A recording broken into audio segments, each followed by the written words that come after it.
Hello friends, मी भावना भूतल स्वागत करते तुमचं माझ्या चॅनलमध्ये, ज्याचं नाव आहे लव नॉवेल स्टुडिओ.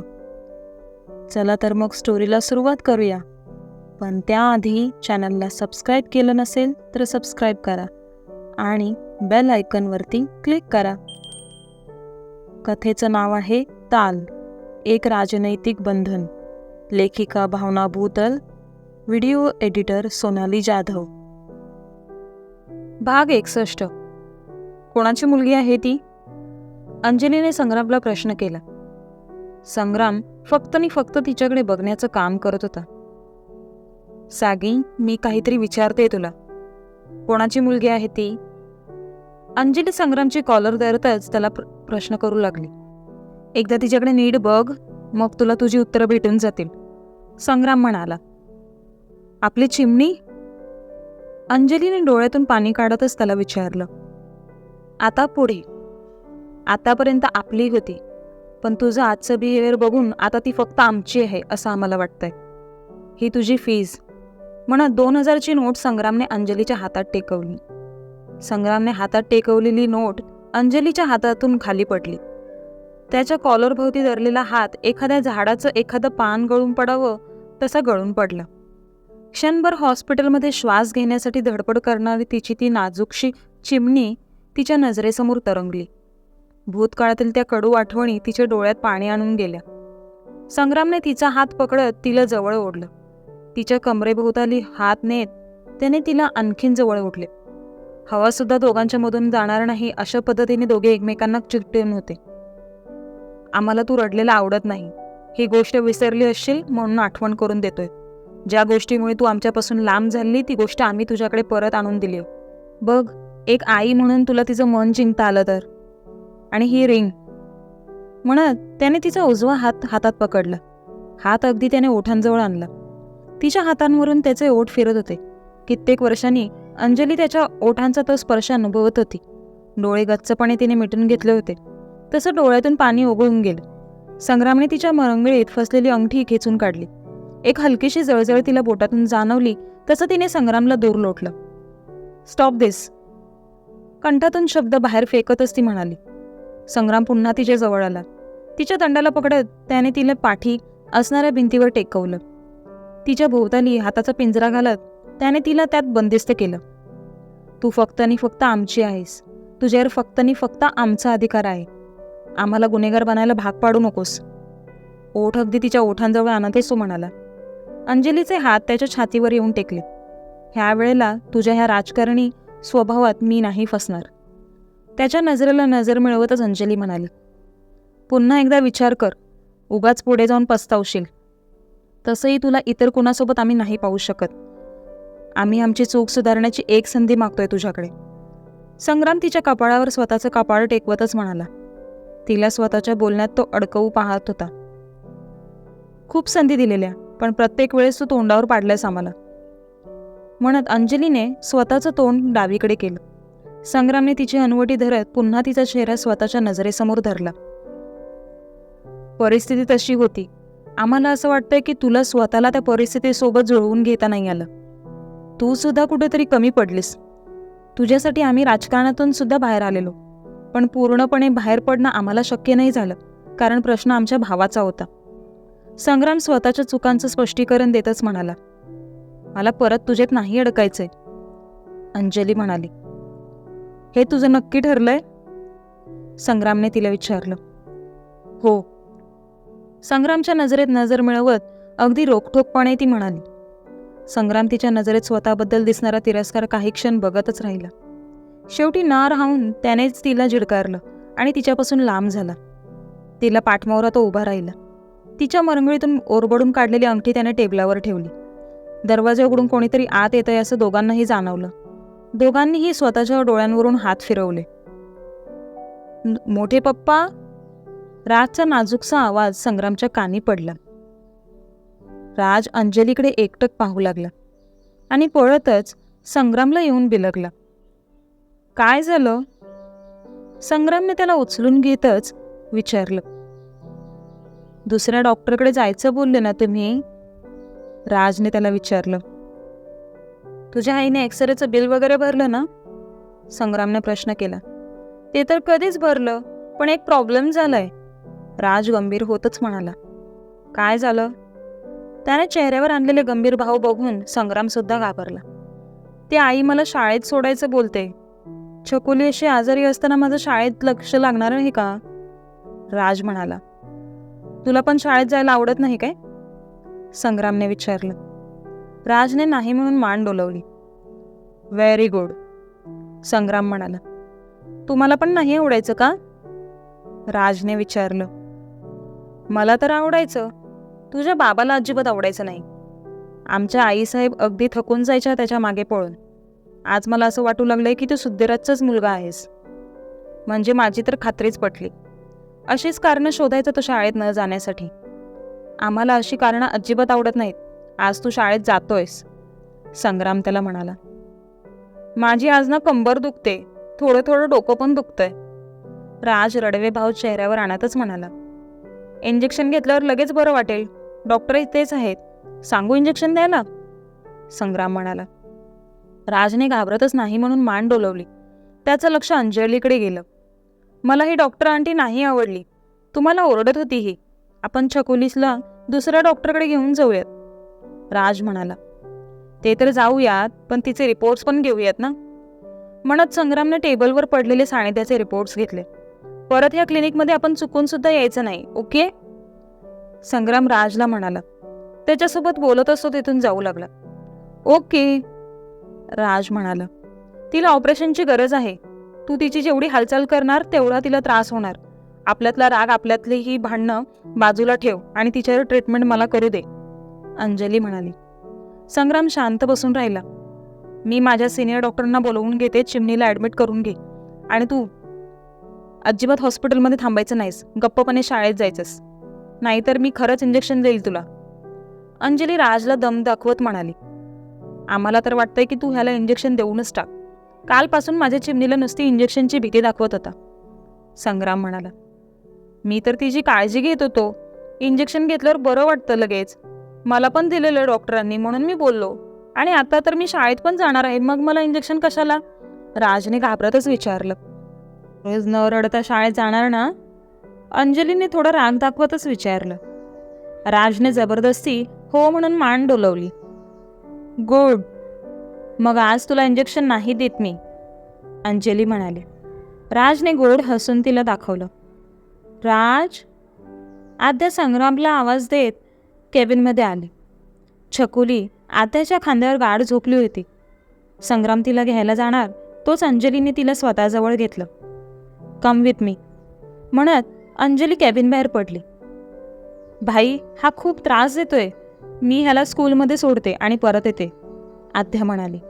ह्याला आम्ही सोडतो स्कूलमध्ये आणि आम्ही हॉस्पिटलमध्ये जातोय. तू इथलं बघून घे.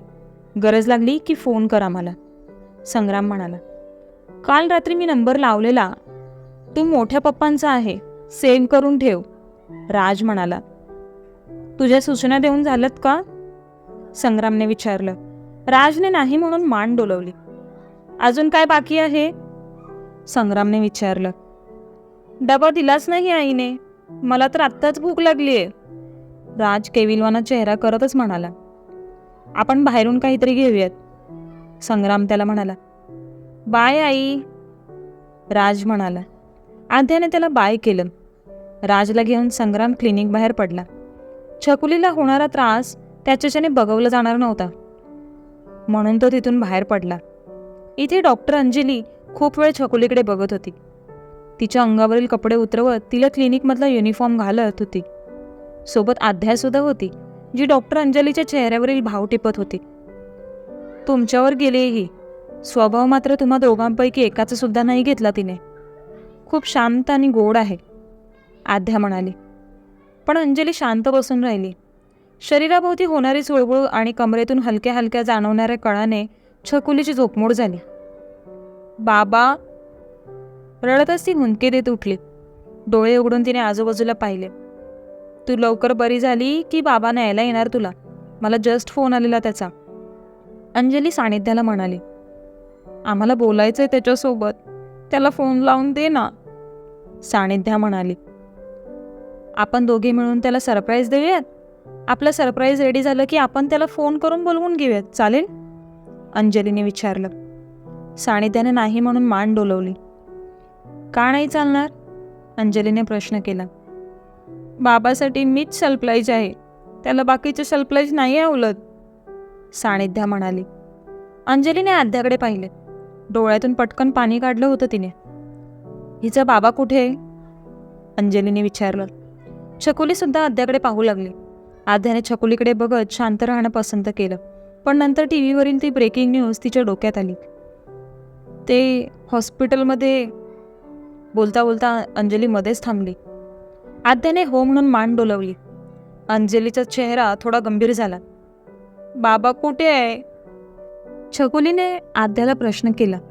लवकरच येणार तुझ्याजवळ, आद्याने प्रेमाने तिच्या केसांवरून हात फिरवत तिला सांगितलं. तू बाहेर बस, मी बघते हिच्याकडे, डॉक्टर अंजली आद्याला म्हणाली. आद्या पण बाहेर येऊन बसली.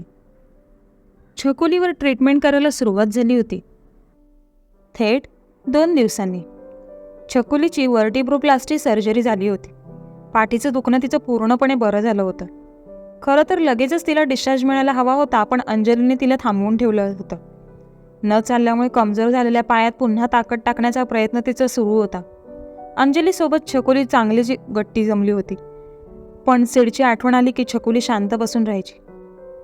छकुली, राज नेहमीप्रमाणे तिला आवाज देत तिच्या रूममध्ये आला.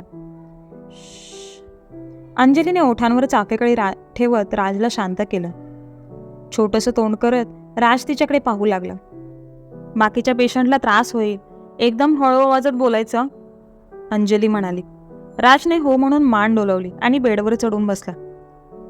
तू कोल्ला गेलेला? छकुलीने विचारलं. जावं लागलं, आता काय करू शकतो? अंजलीवर नजर टाकतच राज म्हणाला. त्याने दिलेले एक्सप्रेशन्स बघून अंजली हसू लागली. किती गोड आहेस तू, म्हणत राजचे तिने गाल ओढले. सगळे असंच बोलतात त्याला, छकुली म्हणाली.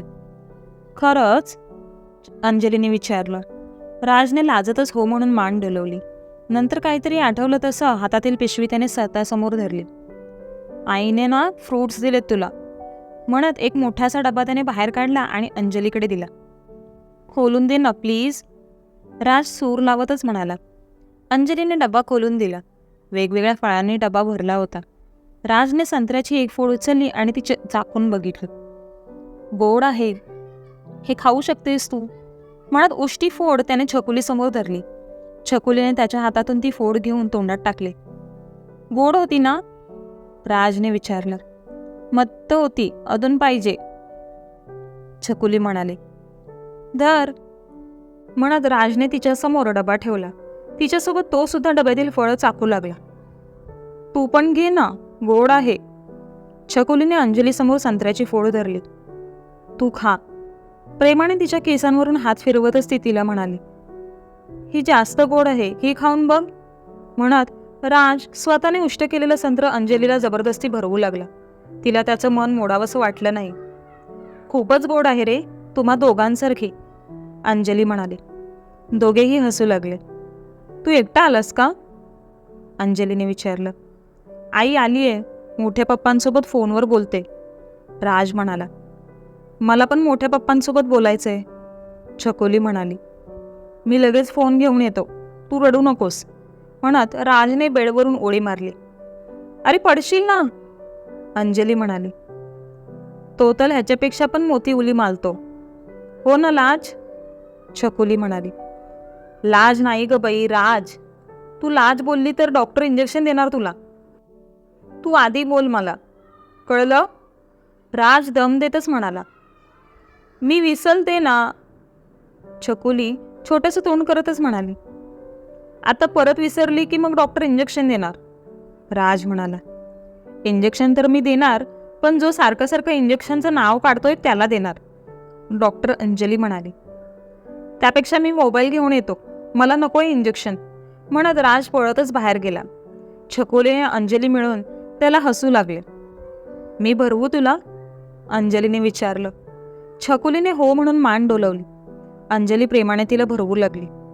उद्यापासून थोडा थोडा व्यायाम करायचा आहे, तुला चालायला शिकायचं आहे ना, अंजलीने विचारलं. छकुलीने पण हो म्हणून मान डोलवली. राज दरवाजा उघडून आत आला. मी नाही तिला त्रास देत. आणि 1 मिनिट, छकुलीला बोलायचंय तुमच्याशी, 1 मिनिट म्हणत राजने छकुलीकडे मोबाईल दिला. हॅलो म्हणत छकुलीने फोन कानाला लावला. कसं वाटतंय माझ्या चिमणीला? संग्रामने विचारलं. कंबल दुखत नाही, छकुली उत्तरली. व्हेरी गुड, संग्राम म्हणाला. बाबा कधी येणार? छकुलीने प्रश्न केला. येईल लवकर. तू बघणार तुझ्या बाबाला? संग्रामने प्रश्न केला. हां, छकुली खुश होतच म्हणाली. मी व्हिडिओ कॉल करतो तुला, संग्राम म्हणाला. ओके, छकुली उत्तरली. संग्रामच्या व्हिडिओ कॉलची वाट पाहू लागली. काय झालं? अंजलीने प्रश्न केला. मोठे पप्पा व्हिडिओ कॉल करतायत, छकुली म्हणाली. व्हिडिओ कॉल कसं करणार? व्हॉट्सॲप नाही वापरत आई, राज म्हणाला.